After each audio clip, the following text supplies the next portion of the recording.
Are you craving a quick and easy snack that's both delicious and impressive? Look no further. Today, we're whipping up a batch of irresistible ham and cheese pinwheels.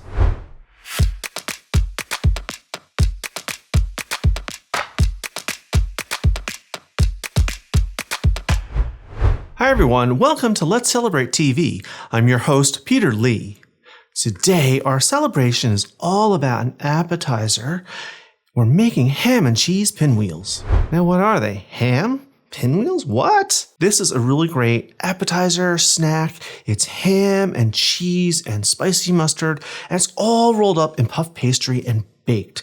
So you get this really crispy, light, flavor-packed snack. Now, this recipe makes one roll, so you're going to use one piece of pastry. But it's very, very easy to double or even triple and make more, and I think you're going to want to do that. Now, this is going to start with the puff pastry. Here's the kind I get that I like. You find this in your freezer section, and it's a really great product. You could make your own, but it's a lot of work, so get it from the freezer section.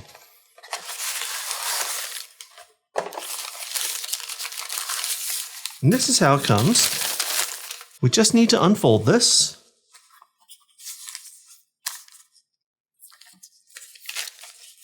Now, this is about almost the size we want. We want it to get to about 9 by 10 inches, which is 22 by 25 centimeters. To do that, we just want to roll it gently with a rolling pin. So really, just like this, not too hard. Now, let's start putting some flavors on this pastry. The first we're going to do is mustard. I have here 2 tablespoons of Dijon mustard. Now you can use any type of mustard you like, but I really like the Dijon. It has a little extra tang to it. I'm just going to use a little pastry brush. You could do this with a spoon or an offset spatula. And we want to just spread it out. Leave a little border at the edges.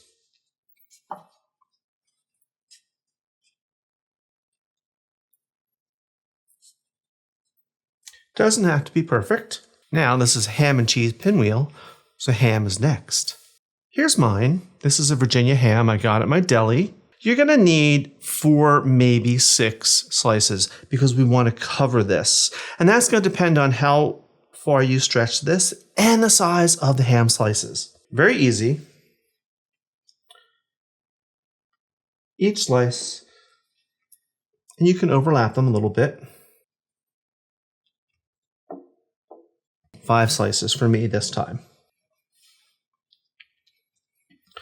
Cheese is what we want next. I have here about 3 ounces or 85 grams of shredded sharp cheese. I have some white and some orange. You can use store-bought or you can shred your own. We're just going to sprinkle it around as evenly as we can. That's pretty good. Now I want to add a little color and a little extra flavor. We're going to do that with chives. I have 2 tablespoons of fresh chives that I chopped up. Now it's really important to use fresh here because you're going to get more flavor. The dried ones just won't work as well. And they don't look as nice. And again, we're just going to sprinkle this around.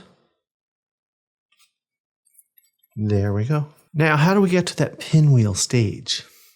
We're going to start with the side closest to you. I'm just going to roll it up as tightly as you can. Just like this.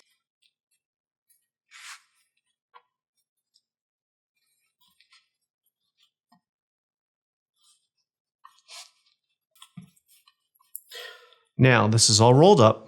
I'm going to wrap this up in plastic wrap and I'm going to pop it back in the fridge for about 20 minutes. This dough is already getting soft and I want it to firm back up. That's going to help when we slice it into the pinwheels. So off to the fridge. It's been 20 minutes and this is out of the fridge, ready to be cut. Now, at this point, let's say life got in the way, you could leave this like this in the fridge for up to a week. So it's a great thing to make ahead of time. If you really had to, you could even freeze it for up to a month. So let's unwrap it and cut it.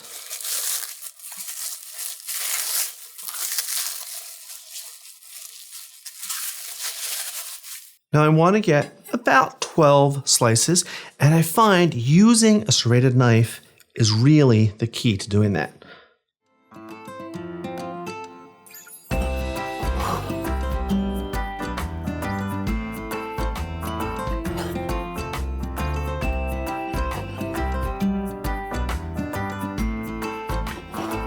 Alrighty.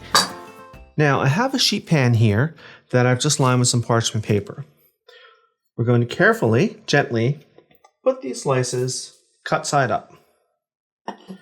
Don't worry if you feel like they're falling apart. If some of the filling starts to fall out, it'll be fine. And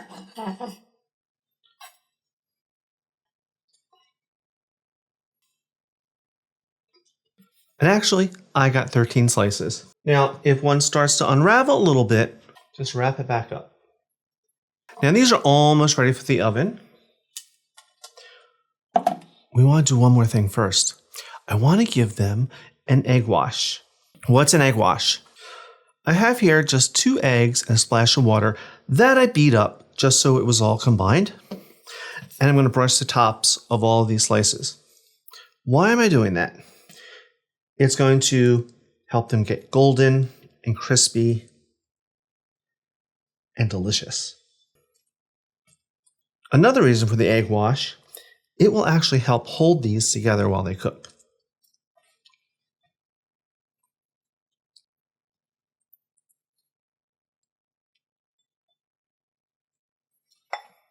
Okay, these are all ready for the oven.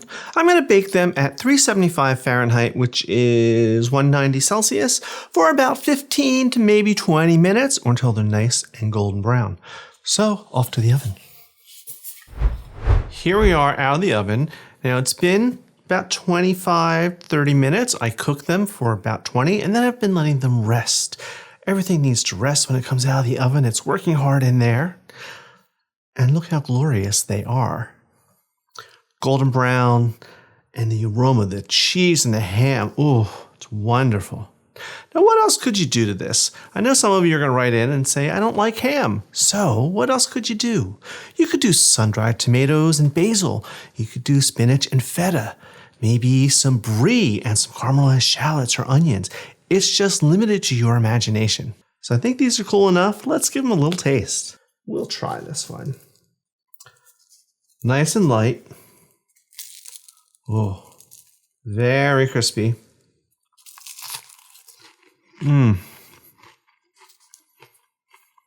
Wow.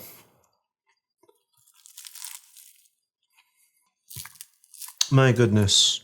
I mean, you can see the layers, the ham, and cheese is baked in there. The ham is crispy, almost bacon-like. The pastry is light, crunchy, and then you get that richness from the cheese. A little cocktail to wash it all down. If you like this episode, sign up for our newsletter and get the recipes in your inbox. Then help us grow the channel by hitting the subscribe button, smashing that like button, and hitting the notification bell so you'll never miss an episode. I'm going to go serve this to my family. While I do that, I want you to sit back and relax and watch some of these episodes over here. So until next time, cheers.